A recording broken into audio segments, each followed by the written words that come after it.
জগৎ অনিত্য, ঈশ্বর চির সত্য, এটি জানার নাম পরম সত্য।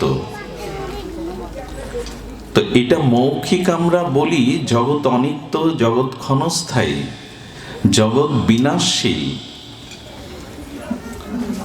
কিন্তু একমাত্র ঈশ্বরই সত্য। এই প্রপঞ্চ যা কিছু সৃষ্টি চরাচর এগুলো অনিত্য, এটি যথাযথ রূপে প্রজ্ঞার দ্বারা, অনুভূতির দ্বারা জানার নামই হলো মহা সত্য। কলিপাবন অবতার, পরম প্রেমময়, প্রেম পরতত্ত্ব সীমা, রাধা মাধব মিলিত তনু, পরম করুণা বরুণালয়,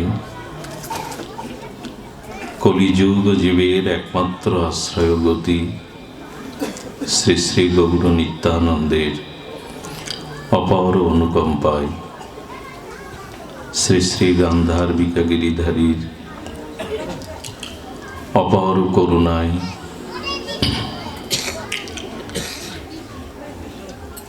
বঙ্গবসুন্ধরার মোক্ষের পুরস্থ প্রভাকর দিয়ে আঁকড়াতে ভুবনমঙ্গল বিশ্বপাবন যুবধর্ম শ্রী শ্রী হরিনাম সংকীর্তন মহাযজ্ঞের পূর্বে ভাগবতী ও ভক্তিযজ্ঞ, অমীয় সুধাযজ্ঞের যে পরমায়োজন, সেই পরমায়োজনে শ্রীমন্দির শ্রী অঙ্গনে হরিকথার শুভারম্ভে অস্মদীয় জীবনধন, জীবন সর্বস্ব, প্রাতঃস্মরণীয় পরম বন্দনীয় সদ্গুরু শ্রী ভগবান শ্রী শ্রীল গুরু মহারাজের রাতুল আতুল পাবন পদারবিন্দে পরাদ্ধ কোটি দণ্ডবৎ প্রণতি। পূর্বে ব্যাসপীঠে শ্রীমদ্ ভাগবতীয় সুধাযজ্ঞে যারা ভরিদা জনা হয়ে হরিকথা দান করেছেন, প্রবচন করেছেন, পূর্বের ভাগবত আচার্যবৃন্দ তাদের শরণাঙ্গ প্রণতি নিবেদন পূর্বক সমাগত কথা প্রেমিক, ভগবত প্রেমিক, মহাপ্রভুর প্রিয় অনুরাগী বৈষ্ণবজন, ভক্তজন, মহন্তজন, সদীজন, শ্রদ্ধাশীলা দেবী মূর্তি, ধর্মমূর্তি মাতৃগণ, সকল ভক্তচরণে দিন অতিদিনের সশ্রদ্ধ দণ্ডবৎ প্রণতি।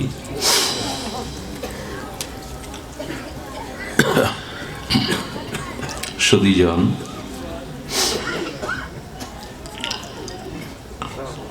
আমরা আজ যে বিষয়ে সামান্য আলোকপাত বা পর্যালোচনা সাক্ষাৎকার শ্রীল গুরু মহারাজের অশেষ বিশেষ করুণা দৃষ্টিতে, প্রসন্ন দৃষ্টিতে, সেটি হল ভাগবত সত্য নয়, পরম সত্য। ভাগবত ধর্ম নয়, পরম ধর্ম। সত্য নয়, পরম সত্য। ধর্ম নয়, পরম ধর্ম। এই প্রসঙ্গেই আজকের পর্যালোচনা সাক্ষাৎকার। শব্দে আপনারা ধ্যান দিয়েছেন। সত্যং পরম ধীময়ী। ভাগবত সত্য বা পরম সত্যের কথা বলেছেন এবং ভাগবত ধর্ম তৎসহ পরম ধর্মের কথা বলেছেন। সত্য পরম সত্য, ধর্ম পরম ধর্ম। এই প্রসঙ্গে আসুন ভাগবত কৃপায় শ্রীল গুরু মহারাজের কৃপায় আপনাদের প্রসন্ন দৃষ্টিতে আমরা ধ্যান বা মনোযোগ সহকারে শ্রবণ করার চেষ্টা করি। সত্য শব্দে আমরা পরিচিত। সত্য যার অস্তিত্ব, যার সত্তা সর্বদা অবিনাশী, শাশ্বত। সত্য সম্পর্কে আমাদের ধারণা কিঞ্চিত আমরা ইতিপূর্বে নিয়েছি। যার অস্তিত্ব বিদ্যমানতা আছে, যার ত্রৈকালিক অস্তিত্ব বিদ্যমানতা আছে, তাহাই সত্য। কিন্তু ভাগবত বলছেন সত্য নয়, তোমাকে পরম সত্য জানতে হবে। আসুন সেই পথ পরিক্রমায় আমরা জানার চেষ্টা করি। দেখুন, ঈশ্বর সচ্চিৎ আনন্দময়। প্রথমে সৎ কথাটি এসেছে, সচ্চিৎ আনন্দময়। এখন পরম ব্রহ্ম সচ্চিৎ আনন্দ ভগবান, তিনি সৎ, চিৎ এবং আনন্দের ঘনীভূত রূপ। এখন ঈশ্বর যদি সৎ হয়, আমাদের জগৎ কি সৎ? বললেন জগৎকে মিথ্যা বলা যাবে না। জগৎ মিথ্যা একথা নির্বিশেষবাদী শঙ্কর সাক্ষাৎ জগৎগুরু শঙ্করাচার্য বলেছেন, ব্রহ্ম সত্য, জগৎ মিথ্যা। কিন্তু আমাদের আচার্যগণ বলেছেন জগৎ মিথ্যা নয়। এই অনন্ত বিশ্বব্রহ্মাণ্ড যিনি রচনা করেছেন, সেই সচ্চিদানন্দ ভগবানের কৃত এই জগৎ মিথ্যা নয়। এই জগতের মধ্যেই তিনি তার সৌন্দর্যকে, মাধুর্যকে প্রকাশ করেছেন। মৃত্তিকার ঘট দর্শন করলে যেমন কুমোরের কথা মনে হয়, মাটি আপনা আপনি ঘট হতে পারে না। কোনো কুমোরের মনোসংবেদ্য পরিকল্পনার দ্বারা রূপ নিয়েছে মাটিটা ঘটে। তেমন মাটির বা মৃত্তিকার ঘট দেখলে যেমন কুমোরের কথা স্মরণ হয়, এই অনন্ত বিশ্বব্রহ্মাণ্ড সুচারুরূপে সৌন্দর্য মাধুর্যে অলৌকিক তত্ত্বে যিনি সৃষ্টি করেছেন, জগৎ দেখলেই বিস্মরণ না, বরঞ্চ ঈশ্বরকে স্মরণ হয়, তিনিই রূপ দিয়েছেন। জগৎ মিথ্যা নয়, কারণ সত্য সুন্দর ভগবান কৃত যে জগৎ সৃষ্টি, তা মিথ্যা হতে পারে না। তবে জগৎ অনিত্য, মিথ্যা নয়। কি বলা হলো? খুব ধ্যান দিতে হবে। আমরা পরম সত্যকে জানবো, সত্য নয়। ভাগবত প্রথমেই সেটি বলছেন। পরম সত্য কি না, জগৎ মিথ্যা নয়। জগৎ সচ্চিদানন্দকৃত সৃষ্টির মাধুর্যে, আনন্দে এই জগৎ সত্য, তবে জগৎ অনিত্য। অনিত্য মানে জগৎ বেশি দিনের নয়। এখন এই জগৎ অনিত্য আর জগদীশ্বর নিত্য, এটি জানার নাম হলো পরম সত্য। পরিষ্কার হলো না? জগৎ অনিত্য, ঈশ্বর চির সত্য, এটি জানার নাম পরম সত্য। তো এটা মৌখিক আমরা বলি, জগৎ অনিত্য, জগৎ ক্ষণস্থায়ী, জগৎ বিনাশশীল।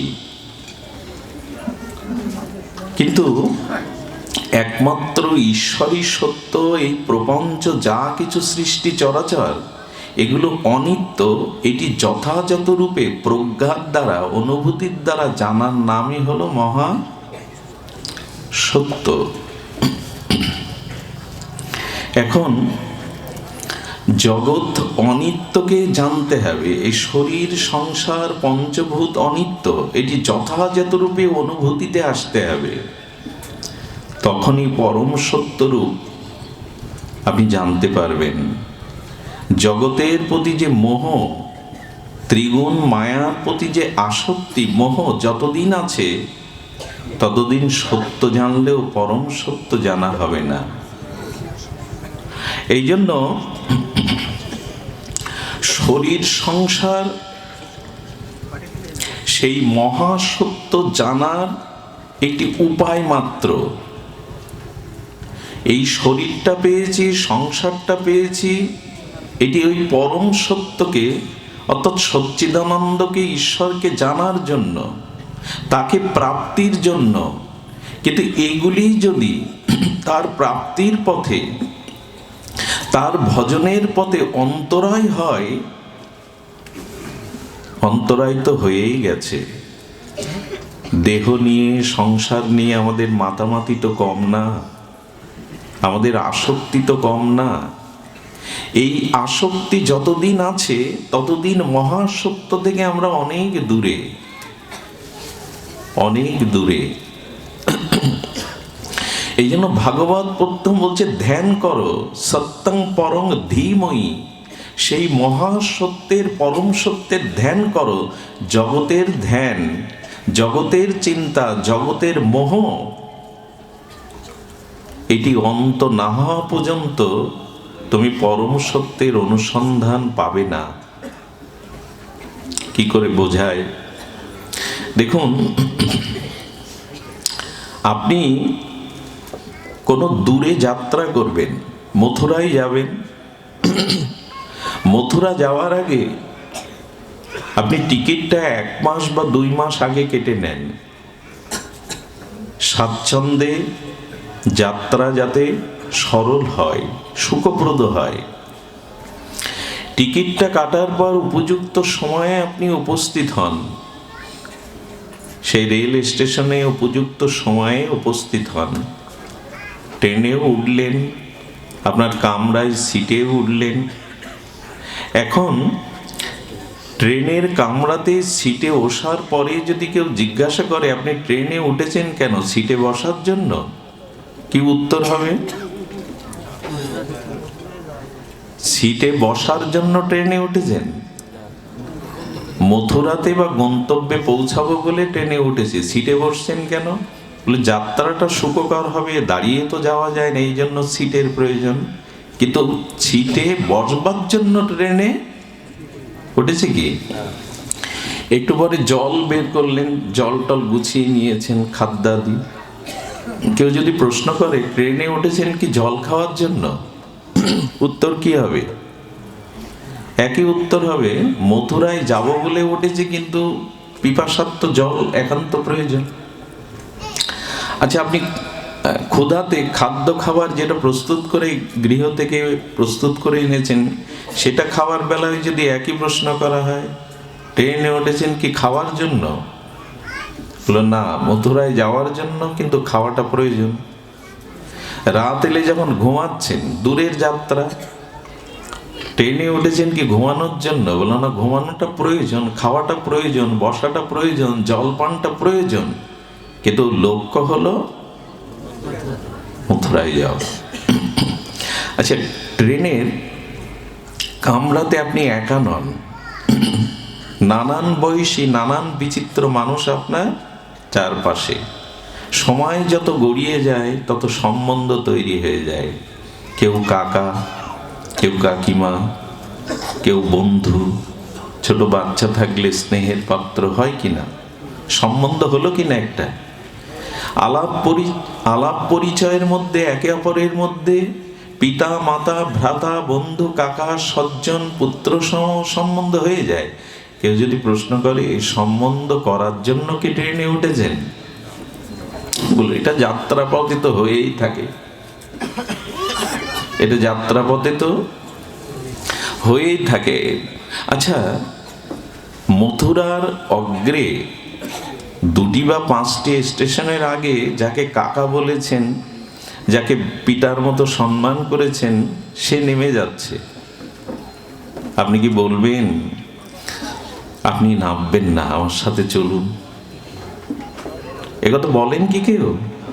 আপনার স্টেশন এসেছে, গন্তব্য এসেছে, আপনি নামবেন না, আপনার সাথে আমার একটা আন্তরিক সম্বন্ধ হয়ে গেল, তো আপনি নামবেন না। আচ্ছা, বিনিময়ে যদি উনি বলেন বাবা তুমি আমার সাথে নামো, আমি তোমার আন্তরিকতা ভুলতে পারছি না, আপনি নামবেন তো? 2 স্টেশন আগে নামবেন? নামবেন না। আচ্ছা, আপনি ট্রেনে যথাযথ মথুরাতে আসার পরে, আপনার গন্তব্যে পৌঁছানোর পরে ওদের কোনো অনুরোধ বা ওদের মায়ায় আপনি কি থেকে যাবেন, না নামবেন আপনার গন্তব্যে?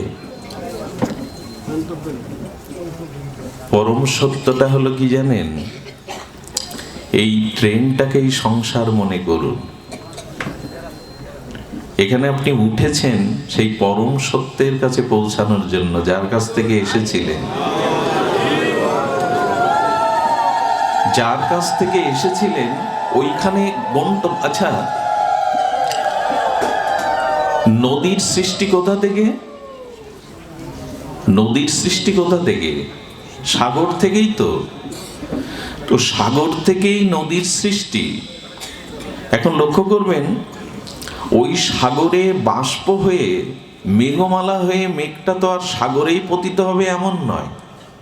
মেঘটা ভাসতে ভাসতে কোথাও না কোথাও সেই সমুদ্রের জল, নদী জল গিয়ে সমুদ্রে মিশেছে, সমুদ্রের জল বাষ্প হয়ে মেঘ হয়েছে, মেঘ হয়ে ভাসমান মেঘটা অন্য কোনো স্থানে বৃষ্টিপাত করেছে। সেটা হিমালয়ে হতে পারে, হিমালয় থেকে গড়িয়ে খাল বিল হতে পারে, নদ নদী হতে পারে। তারপরে লক্ষ্য কোথায়? নদীতে, আবার লক্ষ্য সমুদ্রে।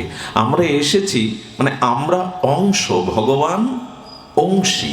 আমরা অংশ, ভগবান অংশী।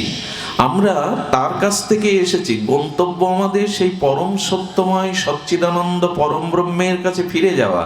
মাঝখানে সংসার রূপ ট্রেনে উঠে পড়েছি। এখানে খেতে হয়, খাও। যাত্রাপথটা তো তোমাকে সুখময় করতে হবে। পিতা পুত্র কন্যা কুটুম্ব আত্মীয় স্বজন পাতাতে হয়, পাতাও। সম্বন্ধের খাতিরে তাদের প্রতি কর্তব্য করতে হয়, করো। খাও দাও, ঘুমাও, খেলা করো, বিনোদন করো। কিন্তু তোমাকে তোমার স্টেশনে নামতে হবে। এরা তোমার সাথে কেউ যাবে না। এইটি তত্ত্বত অনুভূতির দ্বারা জেনে যাওয়ার নামই হলো পরম সত্য। এটা জানা আপনাদের হতে পারে, অনুভবী জন আপনারা, ভজনশীল জন। আমার জানা হয়নি, আটকে আছি। এভাবে জন্ম মৃত্যু, কত ক্রম, কত কল্প, কত জন্ম, এইভাবে আটকে আছি। ওই যে জলটা সমুদ্র থেকে বাষ্প হয়ে মেঘ হয়ে পড়লো, ওকে আবার সমুদ্রে ফিরে যেতে হবে। না ফিরে যেতে পারলে কিন্তু ওই ড্রেনে কোনো দূষিত জলাশয়ে আটকে কতকাল থাকবে তার ঠিক নেই। আবার বাষ্প হয়ে উঠবে, আবার গড়িয়ে গড়িয়ে হিমালয় পাদদেশ নালা দিয়ে সমুদ্রে তাকে যেতে হবে। আপনাকে আমাকে যেতেই হবে। মাঝগানের এই যাত্রাটা যাতে সুখময় হয়, এজন্য সকলের সাথে সুব্যবহার করুন। ব্যবহারিক দিকটা সংহত রাখুন, সংযত রাখুন। কিন্তু নামতেই হবে, এটা ছাড়তেই হবে। এটা যথাযথ রূপে জেনে যাওয়ার নামই হলো পরম। এটা জানতে হবে। আমাদের এই যে সাধনার ধন, এই দেহ মন বিচার বিবেক বুদ্ধি, এই জগৎ পেয়েছিলাম, এটা সাধনার উপকরণ হিসাবে। মনে পড়ে অনেক পুরনো দিনে এক মেয়ের বিয়ে। তৎকালীন ঘড়ির খুব দুষ্প্রাপ্যতা ছিল, ঘড়ির একটা মান্যতা ছিল। তো শ্বশুর মশাই সামান্য একটু শিক্ষিত, জামাই আকাট মূর্খ, ধন আছে, পরিজন, সুপাত্র মনে করে বিয়ে, তাকে একটা ঘড়ি উপহার দিয়েছে। দেওয়ার পরে শ্বশুর মশাই উপহার স্বরূপ পরিয়ে দিয়ে বলছে, সময়টা কাজে লাগিও, সময়টা কাজে লাগিও। 2 বছর বিবাহোত্তর পরে জামাইয়ের বাড়ি মেয়ের বাড়ি সেই শ্বশুর মশাই গিয়েছেন। যাওয়ার পরে বলছেন, বাবা ঘড়িটা তোমার কাছে আছে তো? ঘড়িটা হাতে পড়ো তো? সময়কে কাজে লাগাও তো? বলে হ্যাঁ, সময় কাজে লাগায়। কি করেছে জানেন? ঘড়িটা সামনে ধরার পর দেখে ঘড়ির ওপরের যে পাট সেইটা খুলে ওর মধ্যে চুন রাখা শুরু করেছে। পান খায়, যে ওপরের পাটটা ওইটা খুলে ওর মধ্যে চুন ভরে রেখেছে। চাষা কৃষিকাজ টাজ করে, পান খাওয়া অভ্যাস আছে, ওর থেকেই চুন বের করে, বেশ খাপ মতো হয়েছে। সময় কাজে লাগিয়েছে। আমিও লাগিয়েছি সময় কাজে। দেহ পেলাম, সংসার পেলাম, বিবেক পেলাম, বিচার পেলাম, ভাগবত পেলাম, তুলসী পেলাম, নাম পেলাম, অনুরাগী ভক্ত সঙ্গ পেলাম, কিন্তু সময় কাজে লাগাইনি, অন্য কাজে ব্যয় করে দিয়েছি। ঘড়ির খাপ খুলে চুন রাখতে শুরু করেছি, বেশ করেছি, সময় খুব কাজে লাগিয়েছি। সময় কিন্তু চলে যাচ্ছে, সময়কে পাওয়া যাবে না, খুব ভুল হয়ে যাচ্ছে। পরম সত্যের পথে এসে বড় ভুল হয়ে যাচ্ছে। এই জন্য শাস্ত্রে বলছেন এটি সাধনার ধন হিসাবে কাজে লাগাও, সময়টাকে কাজে লাগাও। এই জন্য মহাসত্যকে জানতে গেলে দেখুন, সংসারের স্বরূপকে আমরা এখনো বুঝতে পারিনি। সংসারের স্বরূপকে এই প্রহলিকা মায়ার মোহ, যে দুর্দার্য মায়া, দুর্লঙ্ঘনীয় মায়া, একে ঠিক বুঝতে পারিনি। যাদেরকে এমন করে মোহমায়ায় মায়াতে মুগ্ধ হয়ে আবিষ্ট হয়ে আছি, বুঝতে পারিনি এরা কেউ সত্য নয়। এরা মহাসত্যের পথে বাধা, এই মোহ, এই মায়া। এই জন্য আমাদের কিঞ্চিত উচিত হবে এই মোহ মায়া থেকে নিজেকে মুক্ত করার চেষ্টা করা, পরম সত্যের সন্ধান করা। এই জগৎ একরকম স্বপ্নই, এই জগৎ একরকম স্বপ্নই। সংসার স্বপ্ন মানো, ছিল ঠাকুর নরোত্তমের এই মহাবাণী, সংসার স্বপ্ন মানো। আর সংসার স্বপ্ন মেনেছি। মনে পড়ে এক ভদ্রলোকের সকালবেলা উঠে শুনলেন পুত্র মারা গেছে।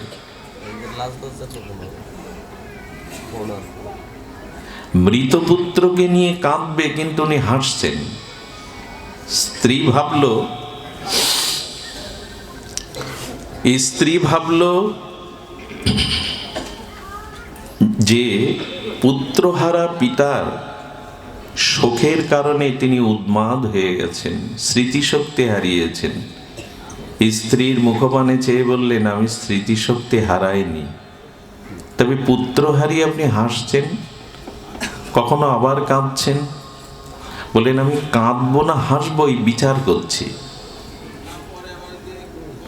কথা বলেন না, কি বিচার করছেন? আমি ভোরবেলা স্বপ্ন দেখলাম আমি রাজা হয়েছি, আমার পুত্র জন্ম নিয়েছে, রাজপুত্র। সকালবেলা উঠে দেখছি এই পুত্র মারা গেছে। এখন ওই রাজা হওয়ার, রাজপুত্র প্রাপ্তিতে হাসবো না এই পুত্র হারিয়ে কাঁদবো, এটাই বিচার করে পাচ্ছি না। বলেন, ওটা তো স্বপ্ন, এটা তো সত্য।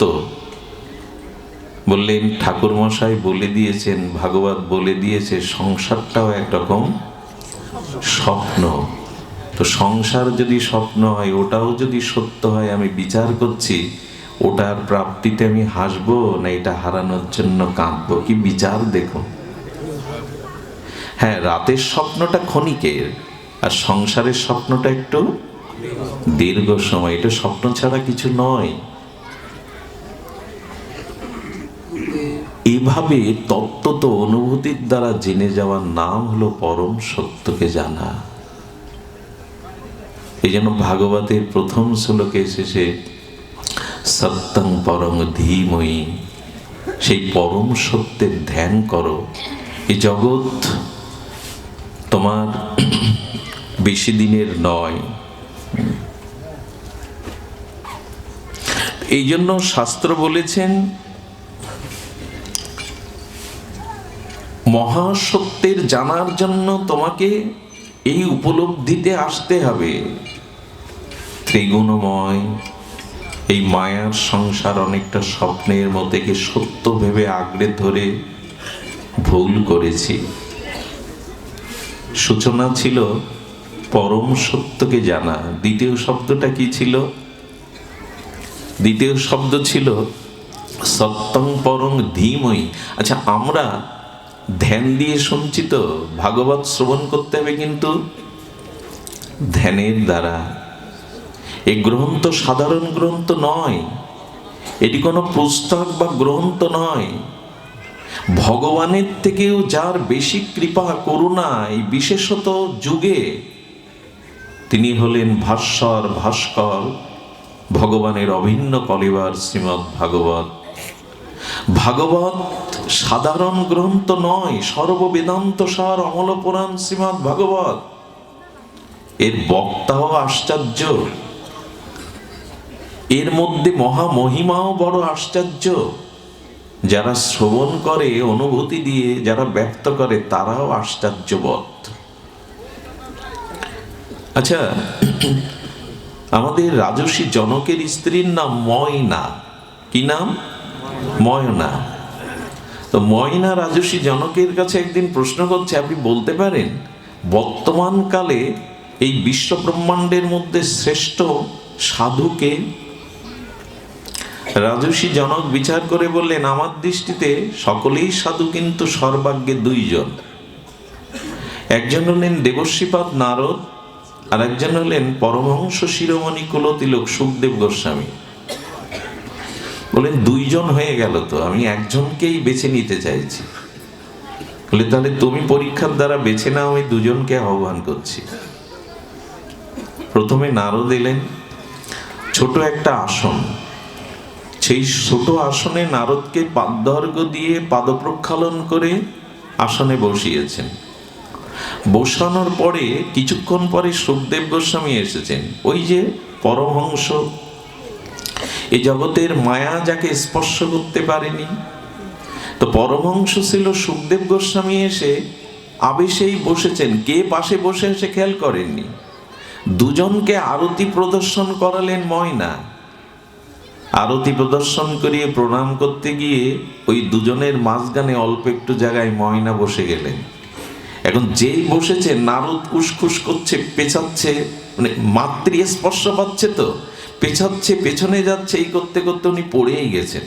সুখদেব গোস্বামী নির্বিকার, নীরব। রাজর্ষি জনক বললেন, বিচার হয়ে গেছে? বলে হ্যাঁ রাজর্ষিপাদ, বিচার হয়ে গেছে। কারণ নারদের এই বোধ আছে কে নারী এবং কে পুরুষ। এই জন্য আমি আসনে বসাই, উস্কুট করতে করতে উনি স্থান থেকে পড়ে গেলেন। কিন্তু সুখদেব গোস্বামীর এই চিন্তা ভেদ নাই, কে নারী কে পুরুষ, উনি সর্বত আত্মদর্শন করেন। কে নারী কে পুরুষ এই ভেদ নাই, উনি সর্বত আত্মাকে দর্শন করেন, পরমাত্মাকে।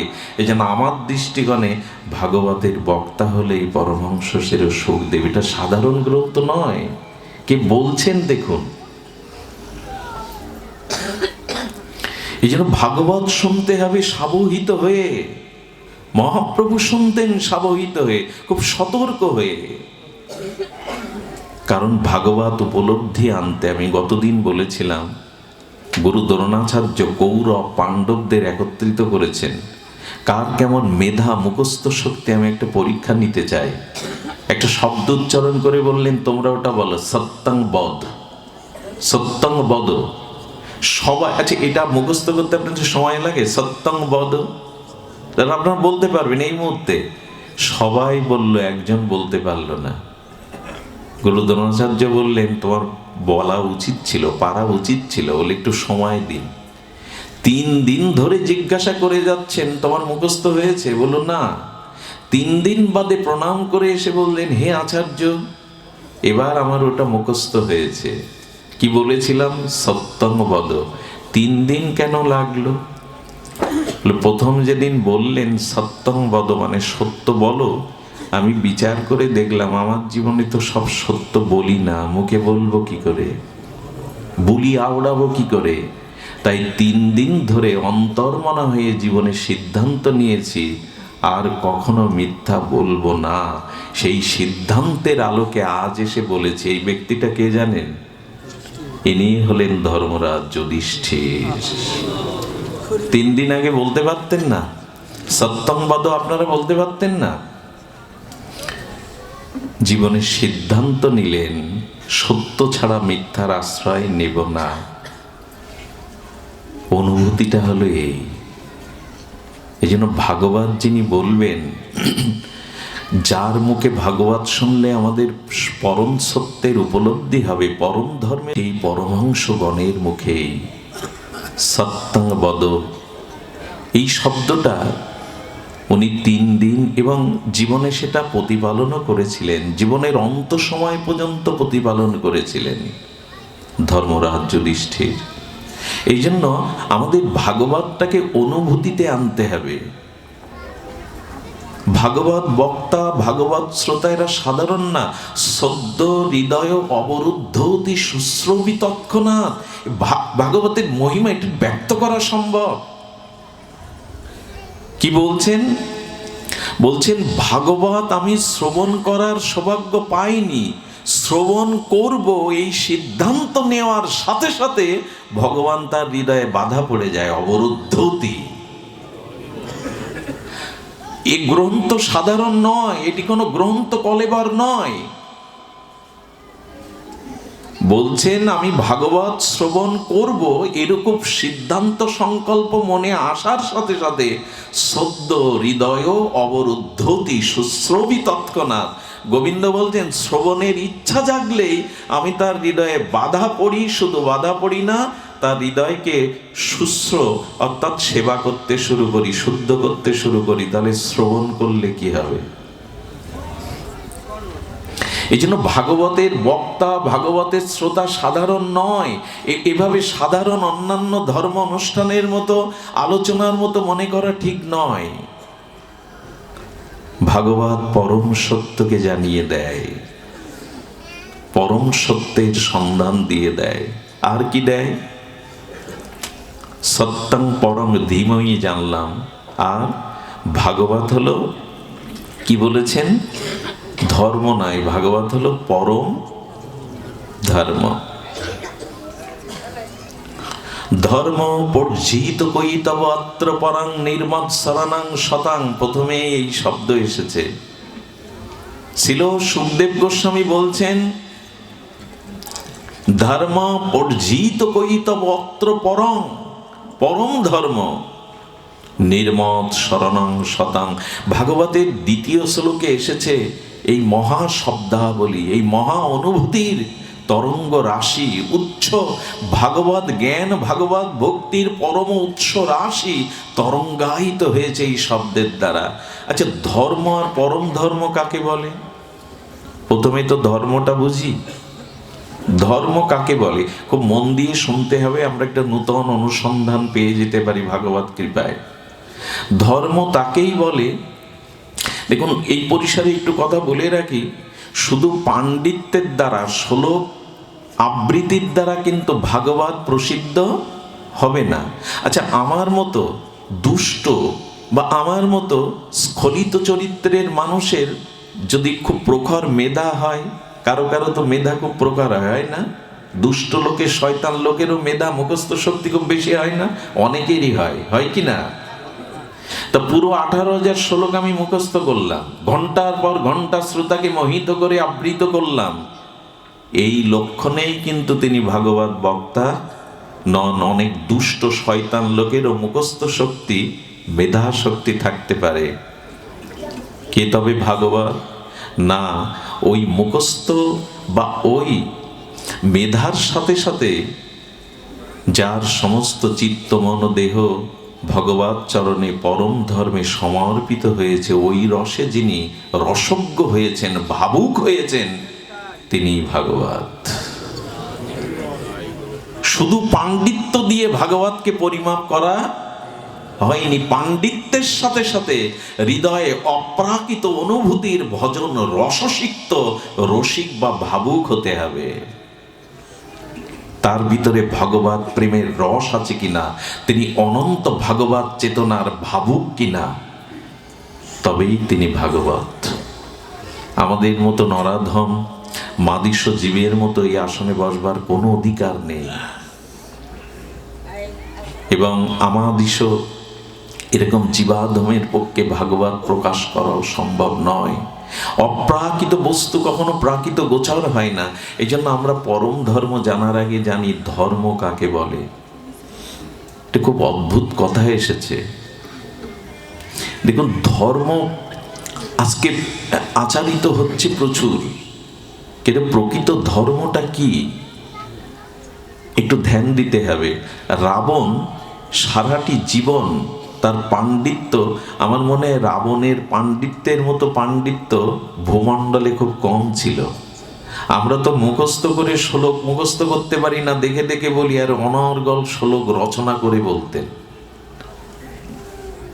তার মেধা, তার বিদ্যা বৈদুষ্য জগতে বড় বিখ্যাত রাবণের। রাবণ কৈলাসে গিয়ে কৈলাস উঁচু করে ধরতেন। পার্বতীকে শিব ঠাকুর মাঝে মাঝে বললেন, ভূমিকম্প হচ্ছে নাকি পার্বতী? বললেন, কৈলাসে তো প্রভু আপনি আছেন, ভূমিকম্প হওয়ার কথা না, আপনার এক শিষ্য এসেছে। তো শিষ্য এসে কৈলাস নাড়া দিচ্ছে কেন? বলি, এটাই ওর প্রণামের ধরন। ও লাইনে দাঁড়িয়ে দেবতা ঋষিদের সাথে আপনার কি প্রণাম করবে? ও টোটাল সমগ্র কৈলাসটা তুলে হাতে নাড়াচ্ছে। শিব ঠাকুর গিয়ে বললেন, রাবণ তোমার আর আসার দরকার নেই, আমি লঙ্কায় যাব প্রতিদিন পূজা নিতে। রাবণ এমন পূজা করতো, মাঝে মাঝে ফুল না থাকলে মাথা কেটে দিত, 10টা মাথা তো 5টা কেটে দিয়ে দিত। সারাটা জীবন এভাবে ভগবান শঙ্করের উপাসনা করেছেন।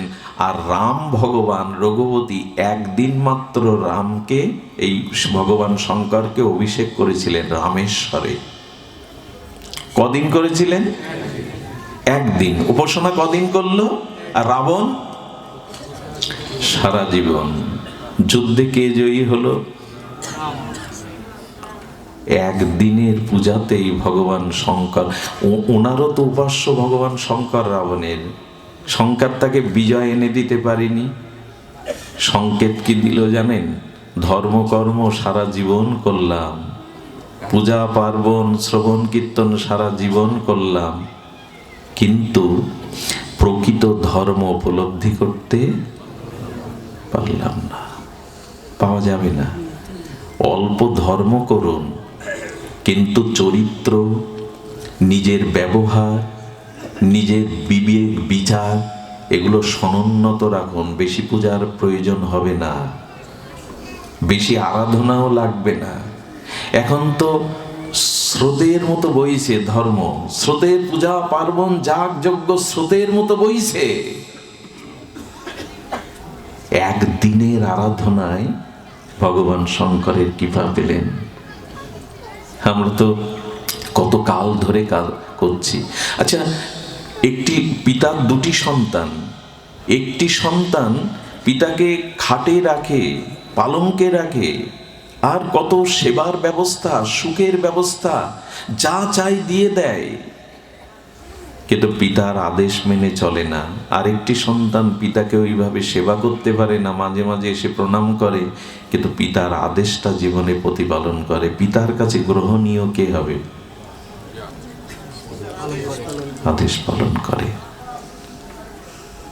ধর্ম তাকেই বলে। ধর্ম কাকে বলে? কর্তব্যের পথে যিনি চলেন, কর্তব্যের পথে যিনি চলেন, এবং যার কর্তব্য কর্মের মধ্যে ধ্যান দিন। ধর্ম শব্দের একটা অভিনব অর্থ হলো, যিনি ঈশ্বর বা শাস্ত্র প্রদত্ত কর্তব্য কর্ম পরায়ণ হয়ে সমষ্টি অর্থাৎ ব্যষ্টির সাথে সাথে নিজের সাথে সাথে অন্যের কল্যাণ করেন, ইনি ধর্ম করেন। বোঝা গেল না? শাস্ত্র ও ঈশ্বর নির্দিষ্টিত কর্তব্য কর্ম যিনি করেন, এবং যিনি শুধু নিজের মঙ্গল না চেয়ে সমষ্টি সকলের মঙ্গল চান, ইনি ধর্ম করছে। যিনি শুধু নিজের উদ্ধার, নিজের কল্যাণের জন্য কর্তব্য কর্ম শাস্ত্র যাগযজ্ঞ করছে, তিনি ধর্ম পালন করছেন না। এটাকে স্বার্থ বলা যায়। কি বলা যায়? আজকের এত যাগযজ্ঞে কাজ হচ্ছে না কেন জানেন? শুনে নিন।